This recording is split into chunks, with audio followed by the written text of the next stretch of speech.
It is the middle of August. The heavy, warm air of late summer hangs thick over the fields, and the kitchen window is propped wide open to let the cooling evening breeze move through the house. On the counter, Esther has set out a ceramic bowl of summer peaches, golden blush, smelling sweet and heavy, leaving them to ripen fully for the morning's preserves. But by sunrise, the kitchen does not belong to the breeze anymore. It belongs to them, dozens of them. Small, dark specks, hovering in slow, lazy circles around the fruit bowl, darting near the sink drain, settling on the rim of an open jar of jam left on the breakfast table. You wave your hand to drive them away, and they scatter for a single heartbeat, only to return to the exact same spot. You cover the fruit with a cloth, and within minutes they have found the next sweet thing.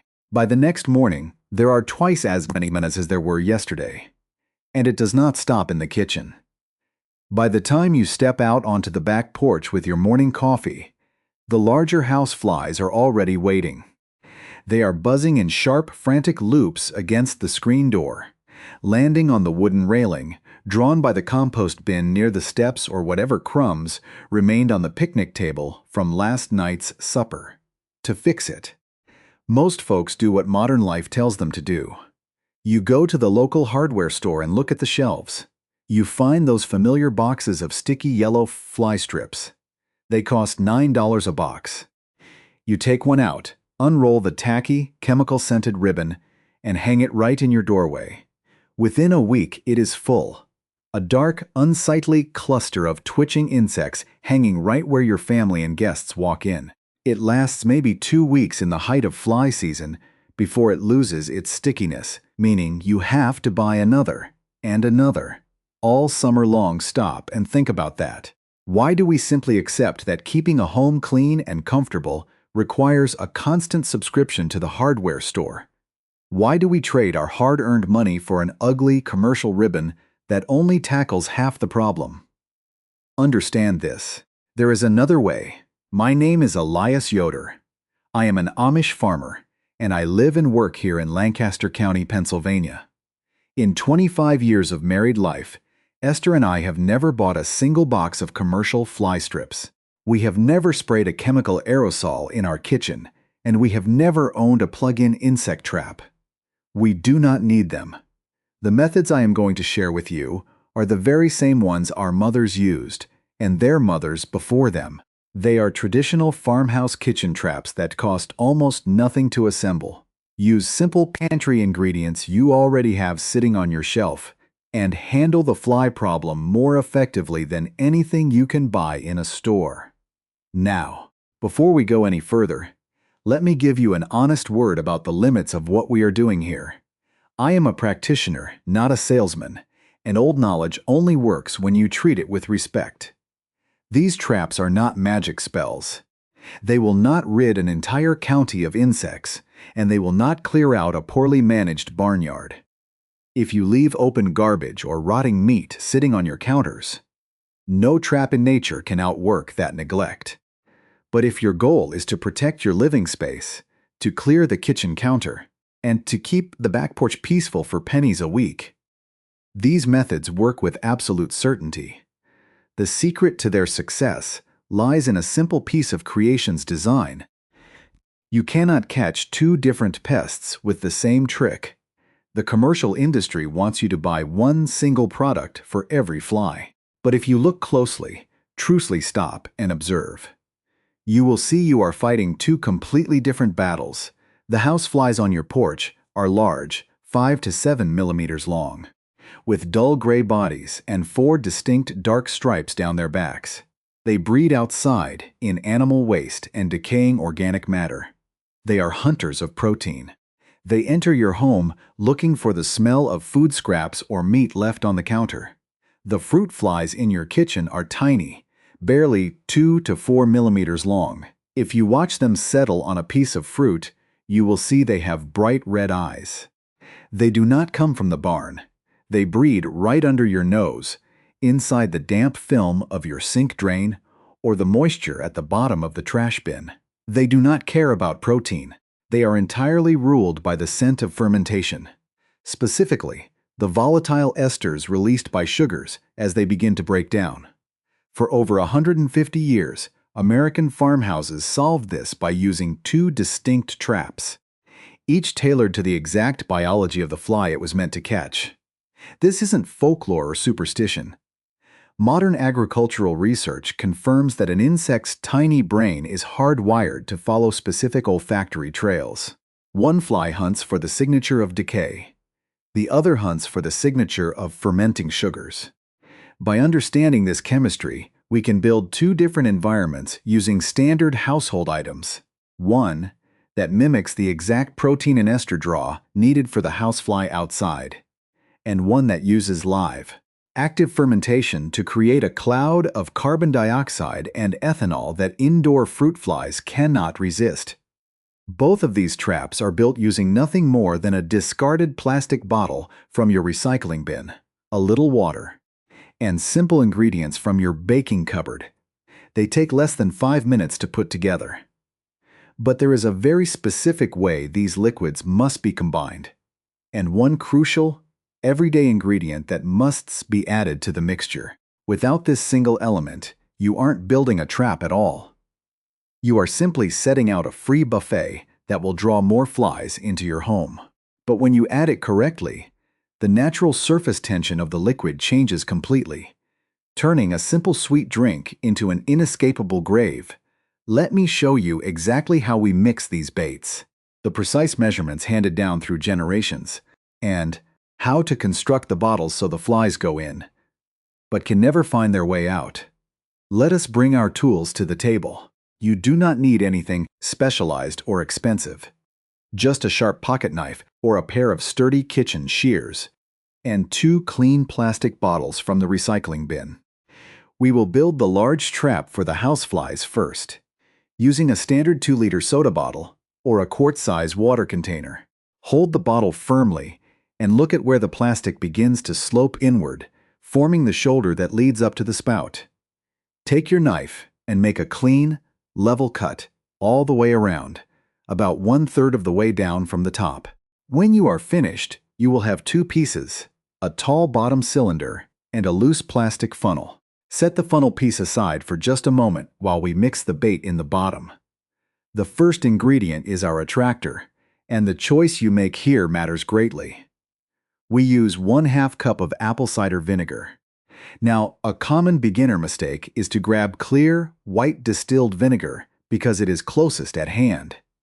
White vinegar will catch a few wandering insects, but it lacks the depth of flavor they seek. Understand this, white vinegar is an acid, but apple cider vinegar is the ghost of an orchard.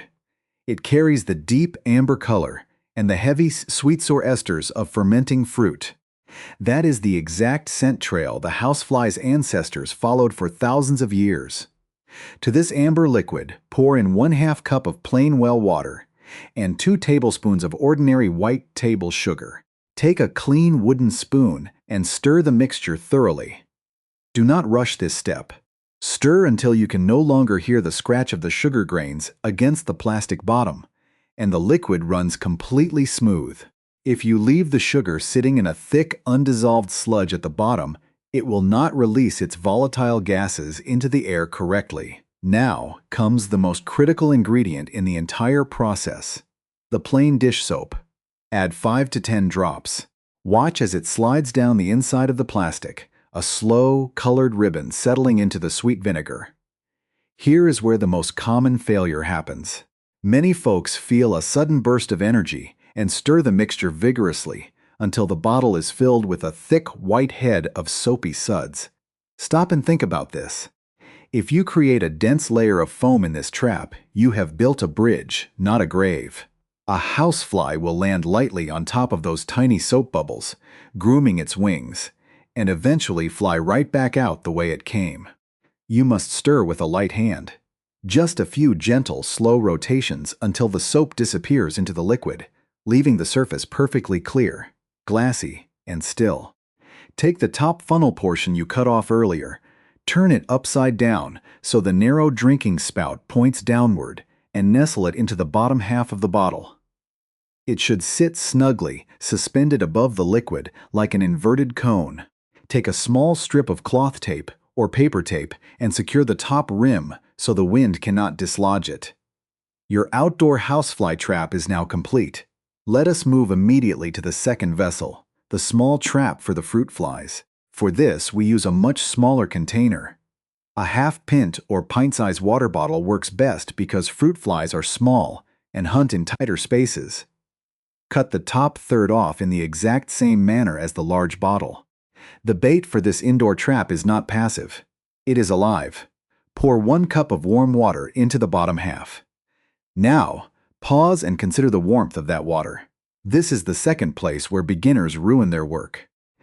If you have a thermometer, you are looking for exactly 110 degrees Fahrenheit. If you do not have one, test the water against the inside of your wrist. It should feel like a warm baby's bath, or the milk you would bottle feed to an orphaned lamb. If the water is cool or room temperature, the yeast will remain asleep, and your trap will sit silent. If the water is hot enough to make you pull your hand back, you will scald the yeast, killing the microscopic organisms instantly. Stir 4 tablespoons of sugar into this warm water until it fully dissolves. Then, open your packet of active dry yeast and sprinkle 1 teaspoon of the granules evenly across the surface. It will look like fine, tan sand drifting over the water. Do not stir it yet. Leave it completely alone for 2 minutes. As you watch, you will see the dry grains begin to swell, absorbing the moisture, and a soft, frothy tan foam will begin to rise to the top. This is the soundless awakening of fermentation. The yeast is consuming the sugar, breathing out carbon dioxide and ethanol. To a fruit fly, this scent is an irresistible siren song. It signals the absolute peak of overripe, fermenting sugar. Once the foam has begun to lift, add 3 to 5 drops of dish soap. Use your spoon to stir it with extreme care. You want the soap to distribute into the liquid below, but you must not break up that delicate, active foam on the surface. Invert the small top cone into the bottle, and the second trap is ready for placement. Now, understand this is about where these traps must live, because proper placement is the final key to your success. The large vinegar trap is an outdoor tool. Never bring it inside your kitchen. Because its scent trail is so potent, placing it indoors will actually draw flies from the yard through your screen doors, making your problem significantly worse. Place it outside on the back porch railing, near the compost bin, or 10 to 20 feet away from your entryways. Position it upwind from the area you want to protect, so the evening breeze carries the heavy vinegar scent away from your kitchen door. The small yeast trap, however, belongs directly on your kitchen counter. Set it directly next to the fruit bowl, behind the kitchen sink faucet where the drain moisture lingers, or right beside the indoor trash can. Your work is now done. Over the next 12 hours, the chemistry will do what it has always done. But remember the final rule of the old ways. A neglected trap becomes a dirty container. Every 4 to 7 days for the outdoor vinegar bottle, and every 2 to 3 days for the indoor yeast bottle, you must take them to the compost heap, tip out the contents, and spend 5 minutes mixing a fresh batch. Keep the vessels clean, keep the mixtures fresh, and the old knowledge will protect your home all summer long. Our grandmothers did not have university degrees in biochemistry, and they never used words like surfactant or volatile organic compounds around the kitchen table. They did not need to. What modern science studies in expensive laboratories, the old folks understood simply by sitting quiet and watching the patterns of creation. They observed what worked, they weeded out what failed, and they passed down the pure truth of the method. Today, we know exactly why these 2 traps work so well, and understanding the science behind them will help you see that this is not folk superstition. It is real chemistry, operating under strict laws. Stop and think about how a fly experiences your home. A fly does not navigate the world with clear, sharp vision the way you and I do. To a fly, your kitchen is not a collection of shapes and colors. It is a map of shifting odors. They see through their antennae, tracking invisible streams of gas that drift through the air. Imagine a wood fire burning in a hearth on a still winter morning. You can see the gray smoke rising from the chimney, forming a long, distinct ribbon that bends with the wind and stretches across the fields. If you wanted to find the house that owned that chimney, you could simply follow that ribbon of smoke from its thinnest edge all the way back to the warm stone hearth. That is exactly how a fly moves through your yard. When fruit begins to ripen on your counter, or when organic matter breaks down in your compost bin, it releases a microscopic plume of gas into the air. These are chemical signatures, specifically carbon dioxide, ethanol, and acetic esters. To our noses, the smell might be faint, or even unnoticeable at first. But to the fly, that scent trail is as bright and clear as a lighthouse beam burning in a dark sea. The apple cider vinegar in your outdoor trap and the fermenting yeast in your indoor trap are designed to do one thing. They mimic that exact smoke plume, creating a scent signal so dense and authentic that the insects cannot resist following it down into the narrow neck of the bottle. But getting them into the bottle is only half the battle. The real science happens at the surface of the liquid, and it concerns the dish soap. Understand this. Water is a singular liquid. On a microscopic level, water molecules have a powerful attraction to one another. They like to hold hands, clinging together so tightly at the surface that they create an elastic, invisible skin. Scientists call this surface tension. To a creature as light and small as a fruit fly or a housefly, that water skin is not a soft liquid. It is a solid floor. An insect can land on plain water, its tiny legs distributed perfectly, and walk across the surface just as easily as you or I would walk across a patch of dry summer grass. If you do not add soap to your trap, the flies will simply slide down the funnel, land lightly on the sweet water, drink their fill, and then rest until they find their way back out. Your trap becomes nothing more than a well-stocked tavern. When you drop those few beads of dish soap into the mixture, you are introducing a molecule that hates water on one end and loves it on the other. The soap molecules wedge themselves directly between the water molecules, forcing them to let go of each other's hands. In an instant, that elastic skin is cut to pieces. The invisible trampoline disappears. The very moment a fly's foot touches that treated liquid, there is no surface tension to hold its weight. The insect drops instantly through the surface, like a stone falling down a deep well.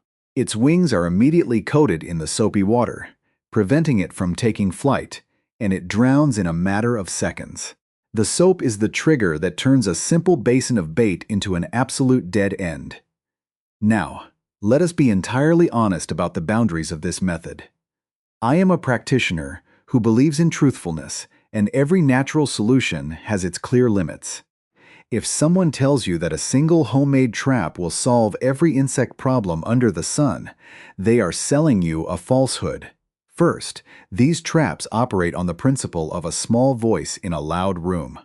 They work beautifully in a controlled environment like a kitchen, a screened porch, or a small back deck. But if you place one of these plastic bottles out in the middle of a large livestock pasture, or right next to a 5-ton pile of fresh horse manure, it will fail completely.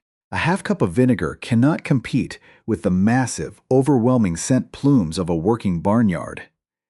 The natural attraction of the barn will always win out. These traps are perimeter guards for your living space. They are not industrial cleanup tools for agricultural waste. Second, you must understand that weather dictates the life of these traps.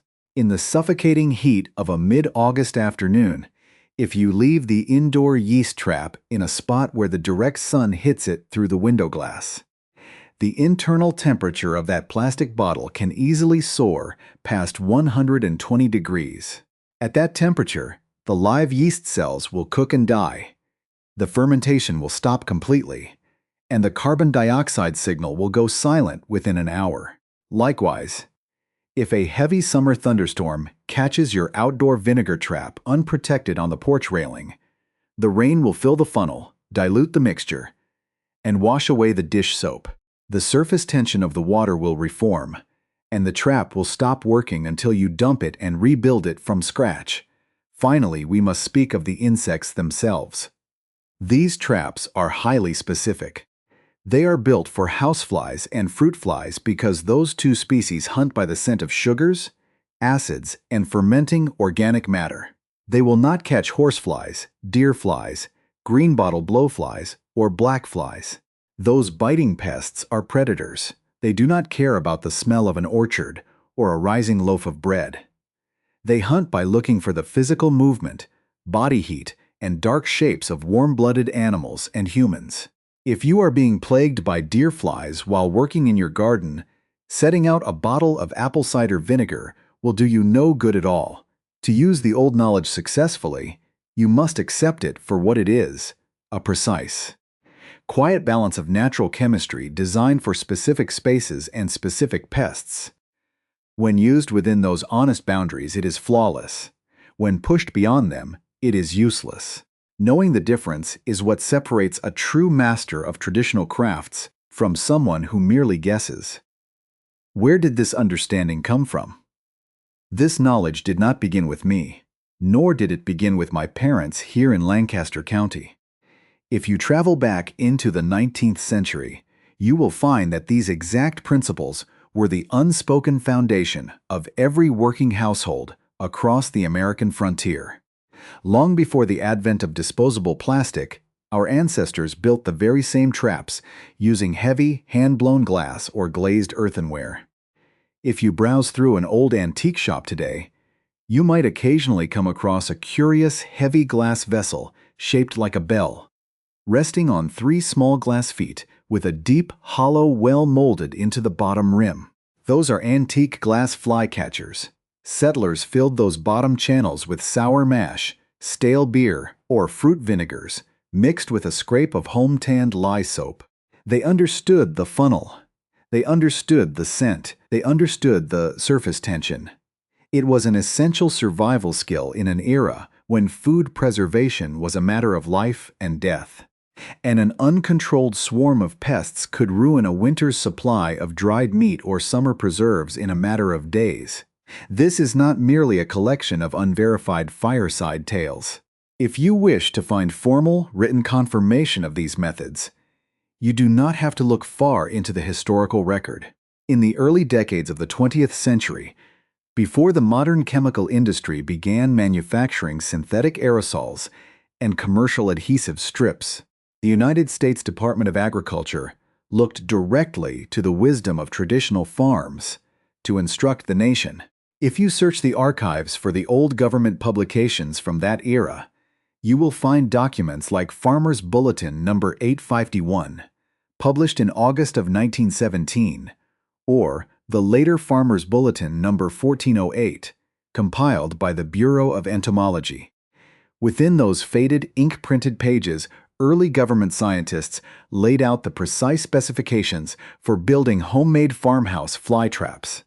They published detailed studies showing that simple mixtures of fermenting sugars, vinegars, and water outperformed the expensive commercial baits of the day.